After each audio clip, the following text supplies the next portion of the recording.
When two people point at each other and say, "He did it," the instinct is to choose a side. That instinct is understandable. People want clarity. They want villains and protectors. They want a clean ending where one name absorbs all the blame and everyone else walks away lighter. But real exploitation cases don't work like that. They unravel slowly through contradictions, omissions, power shifts, and silence. And right now, the Whittaker story is stuck in the most dangerous phase of all, the blame loop. At the center of this loop are two men telling very different versions of the same story. Both claim they helped. Both claim they were betrayed. Both claim the other held the money. Both claim the other made the decisions. And meanwhile, the family at the center of it all is no longer together. That fact alone matters more than any live stream, accusation, or receipt. What we actually know and what we don't. Here is what can be said without guessing motives. Betty did not go to the hospital. She went to Patrick's house. Betty and Larry were not reunited with the rest of the family. They were separated from them. The house the family lived in was condemned. They cannot return to it. Those are not opinions. Those are outcomes. And outcomes don't happen in a vacuum. When help turns into control, at some point, help stops being help when the person receiving it no longer has real choices. That's the line most people miss. You don't need to intend harm to cross it. You don't need to be cruel. You just need to be in a position where your decisions override someone else's autonomy. When a family loses their home, their routines, their access to one another, and their ability to decide what happens next, someone made decisions for them. That's the core question. Not who feels more sincere on camera. Not who talks better. Not who sounds calmer or angrier. Who decided? The danger of picking the better person. Many people watching this situation are trying to solve it by ranking character. Who seems kinder? Who seems rougher? Who feels more genuine? But character comparison is not accountability. Two people can both be wrong in different ways. One person can exploit financially. Another can enable structurally. And neither needs to be a monster for harm to exist. The money question that won't go away. Money sits under everything here like a fault line. Not just who took money, but who controlled it. Who decided where it went? Who knew what? Who didn't? If money moved through multiple hands without the family fully understanding or consenting to the terms, that alone is a failure, regardless of who touched it last. And when receipts exist showing payments going both directions between third parties, it doesn't resolve the question. It complicates it, because complexity often hides responsibility. When a family loses voice, one of the most troubling patterns in this case is how often decisions appear to have been made around the family instead of with them. Paperwork handled by others. Plans explained after the fact. Outcomes justified instead of chosen. That's not how protection works. Protection preserves agency. Control replaces it. Why blame shifting benefits everyone but the family? When Eric and Patrick point at each other, something very convenient happens. The focus moves away from why the family is separated, why they have limited access to one another, why housing collapsed, why money decisions weren't transparent, why the family didn't retain control. Blame shifting turns a systemic failure into a personal feud. And feuds generate content, not solutions. What really matters in part one? This isn't about deciding today who is worse. It's about recognizing something far more uncomfortable. If the Whittaker family is broken, displaced, and dependent, then the system of help failed, regardless of which individual feels more convincing. And that failure didn't happen overnight. It happened through small decisions, unchecked authority, and assumptions that someone else knew best. The question that starts everything. So before choosing sides, there's one question that has to be asked honestly. If all outside help disappeared tomorrow, would the Whittaker family be safer, more stable, and more empowered than they were before? If the answer is no, then exploitation didn't require a single villain. It required imbalance. And in part 2, we examine how imbalance forms, why it's often invisible at first, and how help can slowly turn into control without anyone announcing it. Comment below with one word only, control or confusion, and why you think that word fits what we're seeing. The most dangerous shifts don't announce themselves. They don't arrive with shouting or force. They arrive wrapped in assistance. Someone offers help. Someone else accepts because they have no better option. And slowly, the balance changes. Not because anyone said, "I'm in charge now," but because circumstances made resistance expensive. That's how power moves in situations like this. The moment dependence replaces choice. At the beginning, help looks simple.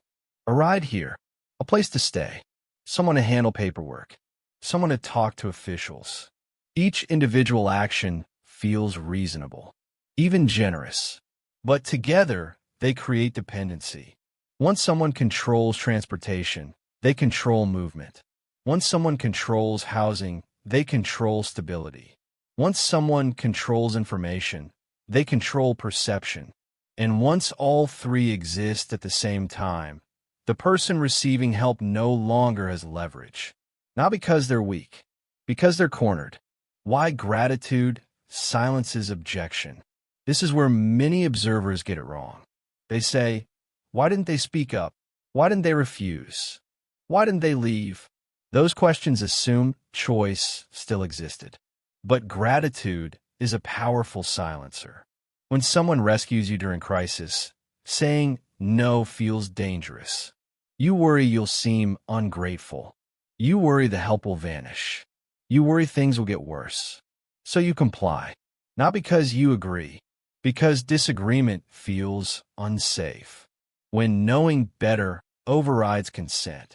Another quiet shift happens when helpers believe they understand the situation better than the people living inside it. This usually sounds like concern.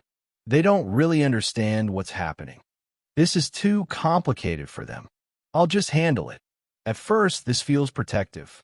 But protection without consent is still control.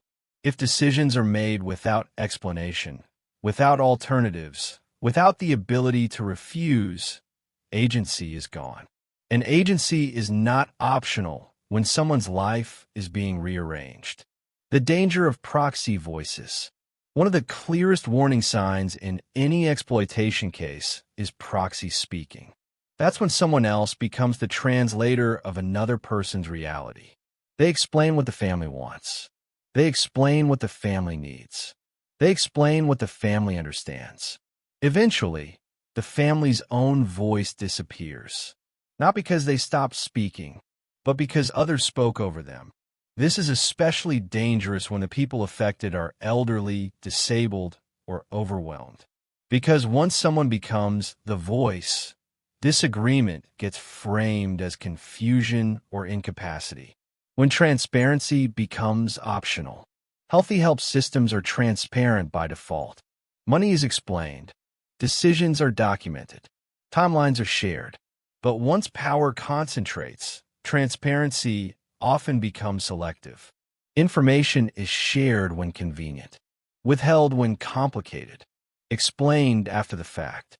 Not always maliciously, but consistently. And consistency is what matters. Because without full information, consent is impossible. Why outcomes matter more than intent. This is where people get emotionally stuck. They debate intent. He meant well. She was trying to help. They didn't plan for this. But intent doesn't undo outcomes. A family without a home is an outcome. A family separated from each other is an outcome. A family unsure who controls their money is an outcome. Outcomes don't care what anyone meant. They only reflect what happened. The power shift no one wants to name. There is an uncomfortable truth in this case. At some point, decision-making moved away from the Whittaker family. That doesn't automatically make anyone a villain. but it does establish a power shift. And power shifts demand accountability. Because once someone else decides where you live, who you see, what you sign, how money moves, you're no longer the authority in your own life, even if the person deciding claims to be acting for you. Why public conflict is a red flag. When helpers begin arguing publicly, something important has already broken. Healthy support doesn't need a courtroom audience. It doesn't need live streams to justify itself. It doesn't need character battles. Public conflict usually means private trust is gone. Boundaries were unclear. Roles were never properly defined.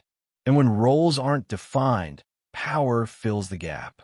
The family as evidence. Here's the hardest part to sit with. If help worked the way it was supposed to, the family would be stronger today than before help arrived. More stable, more informed, more united. Instead, they're fractured.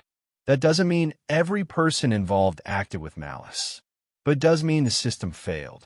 And systems fail when no one is clearly responsible, but everyone has influence. Why?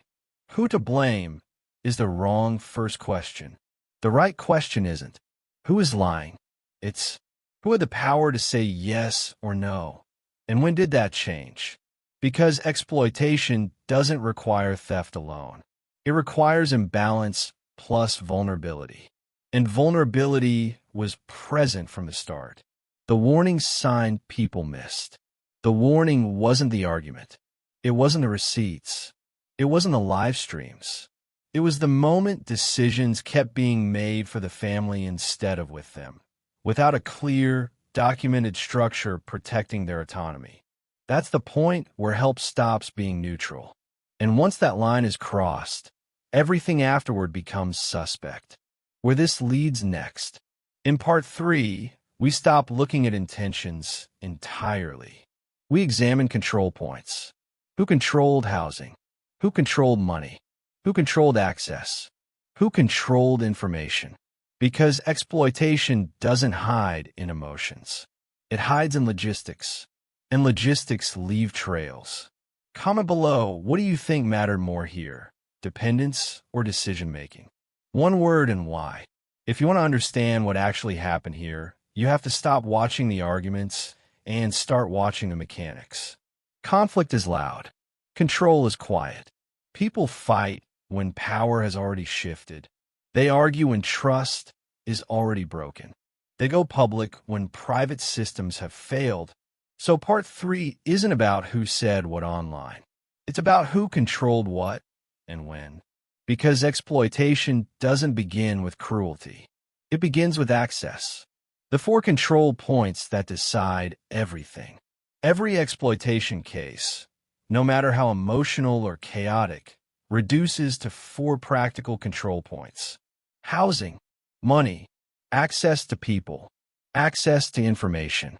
If one person holds all 4, intent becomes irrelevant. Let's walk through them carefully. 1. Housing. Where you sleep is where power starts. Housing is the first and most decisive lever. When someone controls where you sleep, they control your sense of safety, your daily routine, your ability to say no, because disagreement risks displacement. In this situation, the Whittaker family lost their home environment, whether through condemnation, intervention, or emergency relocation. The result was the same. They no longer controlled where they lived. Once that happens, whoever provides housing becomes the default authority, even if no one asked for that authority, even if no one wanted it. Because survival needs don't wait for perfect arrangements. And here's the key point. When housing is temporary and conditional, silence becomes strategy. You don't argue with the roof over your head. You don't challenge the person holding the keys. Not because you agree, because instability is terrifying. 2. Money. Who touches it? Who decides it? Who explains it? Money is the second lever, and it's more dangerous than housing because it's invisible. The public conversation keeps getting stuck on amounts. That's a distraction. The real question is control. not totals. Who received the funds, decided how they were split, determined timing, explained delays, answer questions. Because if you don't control the money, you don't control your future. And here's the uncomfortable reality. When vulnerable people don't fully understand digital monetization, platforms, splits, taxes, or contracts, the person managing those systems holds enormous power, even if they never asked for it. That power demands oversight. Without oversight, exploitation doesn't require stealing. It only requires deciding. 3. Access. Who gets to see whom and when? This is the most emotionally charged control point. Access isn't just physical presence. It's connection. Who gets to visit? Who gets to speak privately? Who relays messages? Who decides when now isn't a good time? Once access is filtered through a third party, relationships change. Not necessarily because someone intends to isolate, but because mediation replaces direct contact. And mediation always alters truth. When family members can't freely see or speak to each other, confusion fills the gaps. Rumors start. Fear grows. Dependence deepens. And the person controlling access becomes the gatekeeper of reality. That's an enormous responsibility, and a dangerous one if undocumented. 4. Information, the most invisible control of all. Information is the last lever, and it's the one people miss. Who talks to? Lawyers, officials, agencies, the public. Who explains what happened? Who summarizes decisions? Who says this is normal or this is required? Information control doesn't require lying. It only requires framing. And framing shapes perception. If someone hears, "This is for your own good," you don't need to worry about that. "I'll handle it." Often enough, they stop asking questions. Not because they don't care, because caring feels exhausting. When all four align, here's the point most people don't want to face. When one individual or small group controls housing, money, access, and information at the same time, that is power concentration. Not influence, not assistance, power. And power without structure is where harm happens, even unintentionally. Why the public fights are a symptom, not the cause. People keep asking, who lied? Who's worse? Who deserves blame? Those questions come too late. By the time accusations start flying, the damage is already done. Public fights don't create exploitation. They reveal it. Because once control is challenged, it has to defend itself. And defense often looks like character attacks, narrative wars, selective disclosures, emotional appeals. None of that answers the real question. Who had authority, and was it ever clearly defined? The role confusion problem. One of the most dangerous aspects of this case is role confusion. Was someone a helper, a manager, a caregiver, a content creator, a financial intermediary, a spokesperson, or all of them at once? Because roles that overlap create conflicts of interest. A person cannot ethically be both beneficiary and protector, both narrator and decision maker, both fundraiser and distributor. Without strict safeguards, good intentions don't eliminate conflicts. They only make them harder to question. Why they agreed is not a safe answer. Some defenders say they agreed to it. Agreement is not consent if alternatives weren't explained, consequences weren't understood, pressure existed, information was incomplete. Consent requires capacity, clarity, and choice. Remove any one of those, and agreement becomes compliance. And compliance is not protection. The most important question no one answered. At no point has this been clearly answered. Who was responsible for protecting the Whittaker family's autonomy when help became power?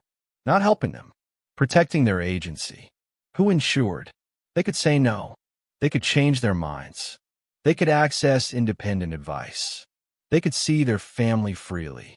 They could understand money decisions. If the answer is no one, then the system failed, regardless of individual intent. Why documentation is the dividing line. Here's the line that separates ethical help from dangerous help. Documentation. Healthy systems document. Consent. Roles. Boundaries. Finances. Decision authority. When documentation is missing, power fills the vacuum.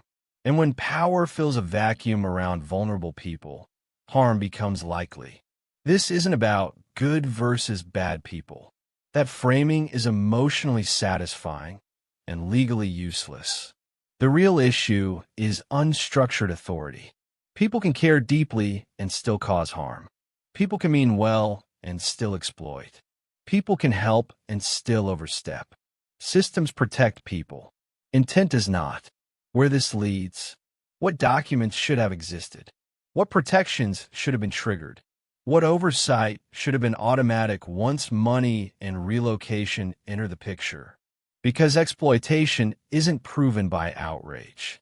It's proven by absence. And absence leaves fingerprints. Comment below which control point mattered most here. Housing, money, access, or information. One word. Because power without documentation isn't just risky, it's indefensible. This is the moment where emotional arguments stop working. This is where systems either exist or they don't. And when vulnerable people are involved, absence of paperwork is not neutral. It's a warning sign. Why paper matters more than promises. Every serious support situation, especially one involving money, housing, and disabled adults, triggers an automatic question in any functional system. Where is the documentation? Not because people are untrustworthy by default, because memory changes. Stories drift. Pressure distorts intent. Paper doesn't forget. When something goes wrong, paper is how you separate confusion from manipulation, chaos from control, mistakes from misconduct. So let's talk about what should exist in a situation like this, regardless of who you believe. Document Category 1, Authority and Role Definition. The very first document that should exist is also the simplest. Who is allowed to do what? At minimum, there should be clarity on who is a helper, who is a caregiver, who manages money, who speaks publicly, who makes decisions. This doesn't require a lawyer to draft a novel. It can be a written agreement, a signed acknowledgement, a role clarification memo, a temporary care authorization. Without this, roles blur. And when roles blur, accountability disappears. Because later, everyone can truthfully say, I thought I was allowed. I assumed that was my responsibility. They never told me otherwise. Paper prevents that. Document Category 2, Consent, Real, Informed, Traceable. Consent is not a vibe. Consent is not silence. Consent is not gratitude. Consent must be informed, voluntary, documented, revisitable, especially when dealing with people who may have limited capacity to understand complex arrangements. In this case, consent should have addressed filming, monetization, distribution of funds, relocation, representation, and not once, repeatedly, because consent can be withdrawn. If there is no record showing what was explained, when it was explained, how it was understood, then consent becomes impossible to prove. And that doesn't automatically mean exploitation occurred, but it does mean protection failed. Document Category 3, Financial Transparency. This is where most cases collapse. Money doesn't require evil intent to cause harm. It only requires imbalance. In any situation where money is raised for someone else, the following should exist: a ledger, receipts, platform statements, payout records, expense explanations, not privately, Not trust me. Not I'll show you later. Continuously. If funds were split, the split should be documented. If funds were delayed, reasons should be recorded. If funds were held, justification should be written. Because without this, even honest people look deceptive. And when vulnerable people are involved, looking deceptive becomes legally dangerous. Document Category 4. Housing and relocation records. If people are moved, even temporarily, documentation is essential. This includes where they're staying, why the move happened, how long it's expected to last, who approved it, what alternatives were offered. Without this, displacement becomes indistinguishable from removal.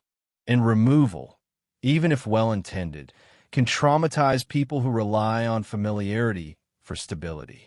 Paper isn't bureaucracy here. It's reassurance. It tells people, this isn't permanent. You're not being erased. You're not losing your place. Document Category 5. Oversight and third-party involvement. The most important safeguard of all is someone who isn't emotionally invested. Oversight is an insult. It's protection. At some point, someone should have been able to say, I'm not involved, but I'm reviewing this. Here's what the documents show. Here's what needs to change. Oversight prevents dependency, hero narratives, unchecked authority. When there is no neutral party, power concentrates naturally. Not because people want it to, because no one stops it. The dangerous myth of everyone was trying to help. This phrase keeps appearing, and it's sincere, but it's also irrelevant. Intent does not replace infrastructure. If help is not structured, it becomes improvisation. If improvisation becomes prolonged, it becomes control. If control lacks oversight, it becomes exploitation. That progression doesn't require malice. It requires absence of guardrails. Why the timing matters. Some people ask, why question this now? Because the damage appears after the system collapses, not while it's running. While things are moving, people tolerate confusion. Once things stop, the questions begin. And the first question is always, where's the paperwork? If the answer is scattered, informal, verbal, missing, then responsibility doesn't disappear. It multiplies. The silence problem. Another red flag isn't just missing documents. It's delayed explanations. When questions about money, access, or authority are met with defensiveness, silence, emotional appeals, blame shifting. Instead of clarity, something is wrong. Transparency calms situations. Secrecy escalates them. Every time. Why we didn't know better doesn't hold. Ignorance doesn't excuse systems' failure when vulnerable people are involved. That's not cruelty. That's law. If you choose to, raise money publicly, manage housing, coordinate care, speak for others, you accept the responsibility to do it correctly. Not perfectly, correctly. And we didn't know becomes irrelevant once harm appears. What the absence tells us. Let's be very precise here. Missing paperwork does not automatically prove criminal exploitation, but it does prove that safeguards were insufficient, boundaries were unclear, oversight was missing, vulnerable people were exposed. That alone is enough to justify investigation, because the job of the system isn't to punish bad people. It's to prevent harm. Why this is hard for the public to accept. People want villains. People want heroes. People want endings. Paperwork offers none of that. It offers responsibility, process, accountability, and that feels cold. But cold systems protect people better than warm chaos. The uncomfortable bottom line. If the Whittaker family had clear consent records, transparent financial documentation, defined roles, independent oversight, this case would never have reached this point. The absence of those things didn't create guilt, but it created vulnerability. And vulnerability is what exploitation feeds on, where this leads next. Because it's not about blame. It's about repair. What would responsible intervention look like now? What boundaries must exist going forward? And what should never be allowed to happen again, no matter who is involved? That's where this ends. Comment below which document mattered most: consent, finances, housing, or oversight. One word. This is the part people usually skip. Because repair isn't dramatic. It doesn't crown a winner. It doesn't validate outrage. Repair is slow, procedural, and uncomfortable. And that's exactly why it matters. If Part 4 explained what should have existed, Part 5 answers the only question that matters now. What does responsible intervention look like after the damage is already done? Not in theory, not emotionally, in reality. Repair starts with stopping the bleeding. Before anything else, one principle comes first. No new action without structure. No new help. No new fundraising. No new representation. No new "I'll fix it." Because unstructured help is how this situation got worse. Repair begins by freezing chaos.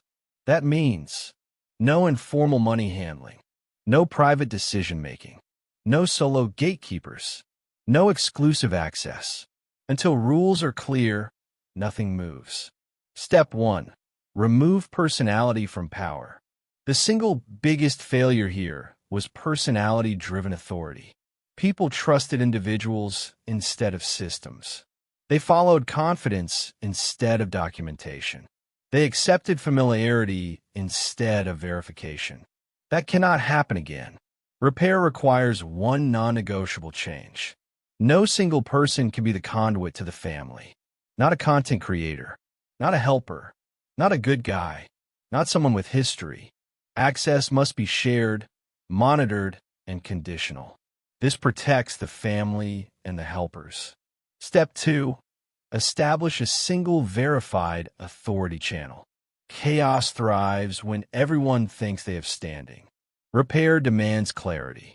There must be one verified point of authorization, clearly defined legal standing, documented scope of authority. This doesn't mean control. It means limits. Who can approve care? Who can approve funds? Who can approve housing? Who can approve public statements? If the answer isn't written down, it doesn't exist. Step 3. Third-party oversight is not optional. This is where people get defensive. They hear oversight and think accusation. That's ego talking. Oversight is what separates help from harm. A neutral third party must review finances, review care arrangements, review access rules, review complaints. Not occasionally, continuously. Oversight prevents hero narratives, savior complexes, power consolidation. It also protects good actors from suspicion. If you're doing nothing wrong, oversight is your shield, not your enemy. Step 4. Rebuild consent, slowly and repeatedly. Consent that was never properly documented must be rebuilt. That means explaining, not assuming, revisiting, not finalizing, checking comprehension, not compliance, especially with people who may struggle to articulate discomfort. Consent should be documented, revisited regularly, revocable, and silence must never be treated as agreement. If someone doesn't object, that doesn't mean they understand. If someone cooperates, that doesn't mean they're comfortable. Repair respects that. Step 5. Money must become boring. This is critical. Money must stop being emotional. It must stop being personal. It must stop being heroic. Repair requires verified accounts, transparent reporting, regular audits, clear separation of funds. No holding money for later. No, trust me. No, we'll sort it out. Every dollar must be traceable. Because money doesn't just buy things, it buys leverage. And leverage over vulnerable people is the fastest route back to exploitation. Step 6. Repair the damage that isn't visible. This is the part the system often misses. Disruption harms people even when intentions are good. Repair must include restoring continuity where possible, acknowledging loss, validating confusion, rebuilding routines. Not everything broken can be fixed, but pretending nothing broke guarantees further harm. For people whose world depends on familiarity, disruption isn't temporary, it's destabilizing. Repair respects that reality. Step 7. No content-first behavior, ever again. This must be explicit. No filming before consent. No updates before stability. No monetization tied to crisis. If help is real, it can survive silence. If attention is required to justify involvement, involvement isn't about care. This is where lines must be drawn permanently. What repair is not? Repair is not defending past actions, rewriting intent, assigning all blame to one person, rushing to move on. Repair does not require villains. It requires accountability. And accountability does not mean punishment. It means responsibility. The most important rule going forward. Here, it is stripped of emotion. No one should ever have unchecked access to vulnerable people again.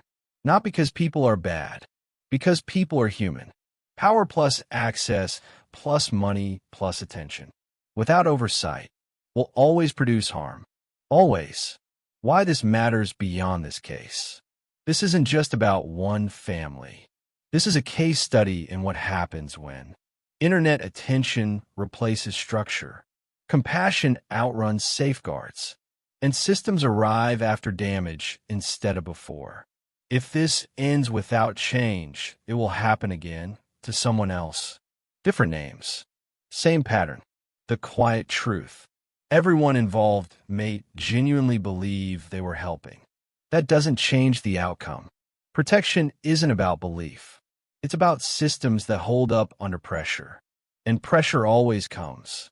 Where this leaves US, there may still be investigations. There may still be court outcomes. There may still be revelations. But none of that replaces this responsibility. Learn from what failed. Not to punish. To prevent. Because the people at the center of this story don't get to reset the damage by logging off. They live with it. One word only. Oversight. Consent. Money. Access. Which one failed most and why? Thank you for watching this video. Click here to watch another video that might interest you.